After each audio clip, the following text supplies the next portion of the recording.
And that one was quite a shock, because it then took me back to the concept of the end of time, which we have quite a bit in Christianity, which was always tied up with the idea of a last judgment, of the fact that time will stand still and God will.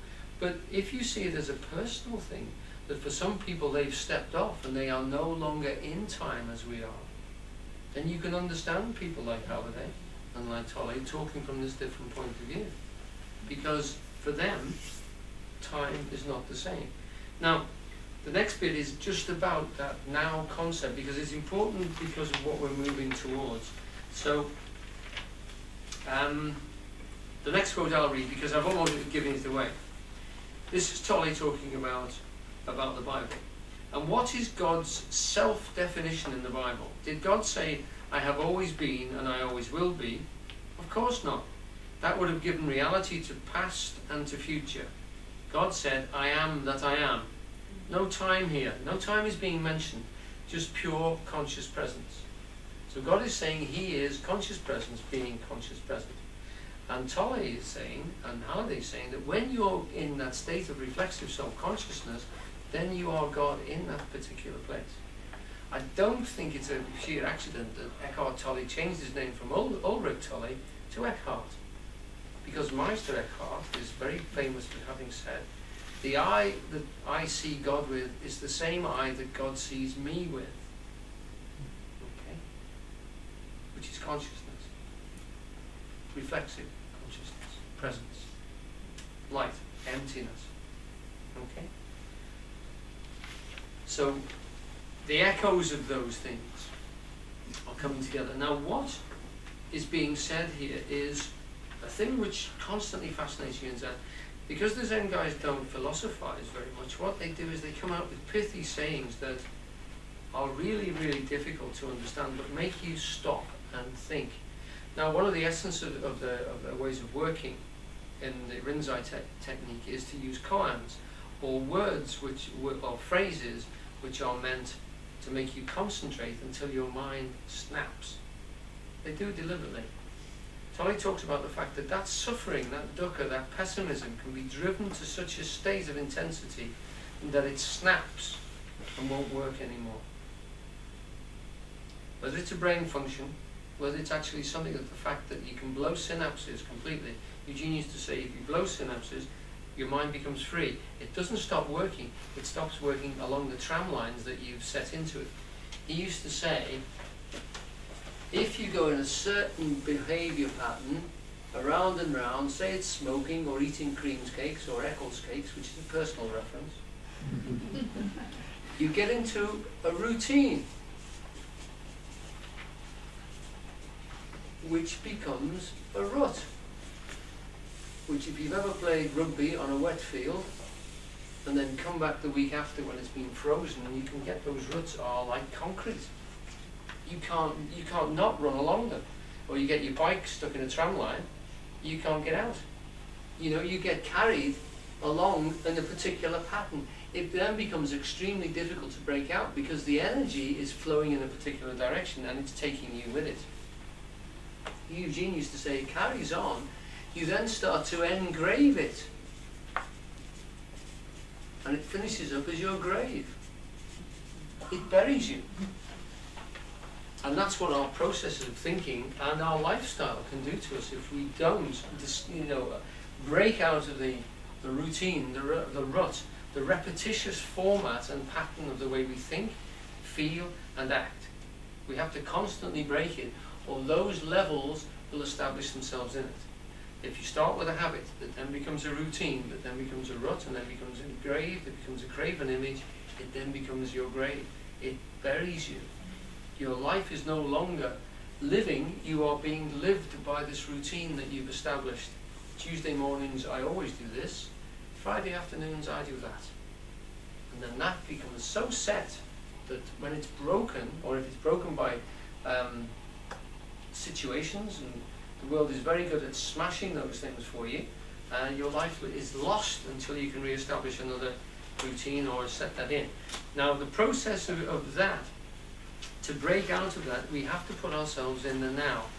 Eugene used to say, here and now is the only time you can make a decision. Because at that time you have a moment. Remember, a moment is not a minute. A moment is a turning point. It's a turning point in engineering. It's a fulcrum. You're around the fulcrum, you have moments, you have the turning point. A moment is a tiny fraction of time in which you can make a decision, redirect yourself. It's a turning point. And that only happens here and now. It can't happen in the future, and it can't happen in the past. So you have to get yourself into this here and now point. We talked about the stillness, the timeless moment. The timeless moment has to be now. This is why resolutions don't work, isn't it? New Year's resolutions and yeah. Never going to do this again. They don't work. Well, we can say there's a periodicity about that which traps you, because often it's after an appetite has been satisfied that you're quite disgusted with yourself, and you decide, well, you say, well, I'll change. But of course, the chemistry of that moment is going to change, and in a period of time when the chemistry has changed, so the mind forms change as well, and it doesn't look like a good idea 2 weeks hence. You know, anything, you know, was, you know, as Oscar Wilde said, the only way to get rid of temptation is to give into it. Which he did. It didn't work either. What he meant is, you know, and what the saints always say, one of the saints in the desert, I forget his name, said that, I think it was St. Anthony, said that the temptation doesn't go away. It stays with you. It's a temptation, it's a time action. Your decision just doesn't change. You decided not to do it. Temptation doesn't go away. The only way to make it go away is, as Oscar Wilde said, is give into it. And it'll go away for a period of time. It might be 3 minutes if it's a fag. Because I know somebody who smoked a cigarette after 3 minutes they want another one. So it could be 3 minutes, or it could be 3 weeks if it's, you know, a slap-up meal at the Ritz or something, when you know, your bank balance is big enough to do it again. Or it could be a new car every year, or whatever it is you want to do. But there's a periodicity about certain appetites, and you satisfy them because the body chemistry has got a rut set into it. You know, we used to call them biorhythms. You know, buy a new car every year. If only we did that, we'd have a car industry, I suppose. But we broke out of that and brought other people's. But that process of that is a fascinating example of literally time presenting itself to us and ruling us. Now, if we break out of it, we have to break out of it now. This is one of the things that it's to do with enlightenment. We have to make a momentous decision to break out of our minds and to break out of the ruts of our life and put ourselves into eternity. And this is one of the quotes that Tolle gives, which is, when are you going to do it? You can't do it in the future, you can't do it in the past. If you're not going to do it now, when are you going to do it? It'll have to be a now moment when you choose. You'll never have enough information. Yosuke says that. There'll always be another lecture to go to, or another retreat to take in, or a book that has to be read before you do it. There always will be. The Zen point, the practical point is, cut through all that. If not now, when? When? You know, there are people who on their deathbed say, well, yes, I will do it when, you know, I just need, if only I would have done it if I'd have got, or if they'd have actually, you know, if they hadn't have gone and left, you know. And Rinzai, one of his very famous statements, which he used to repeat a lot to his students, is to stop them. And so they say, you know, we're discussing things, we're worrying about the future, but what actually is missing at this moment in time? What is missing? At this moment, you haven't got a problem in the world. You've got maybe something to do, then do it. But tomorrow, you've got all sorts of problems.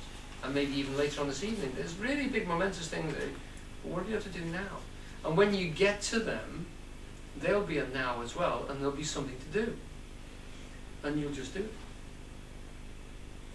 The suffering, this dukkha mind, this pessimism, is to do with the projection into the future, which you have to try and deal with. And as Western human beings, we have a real problem with that.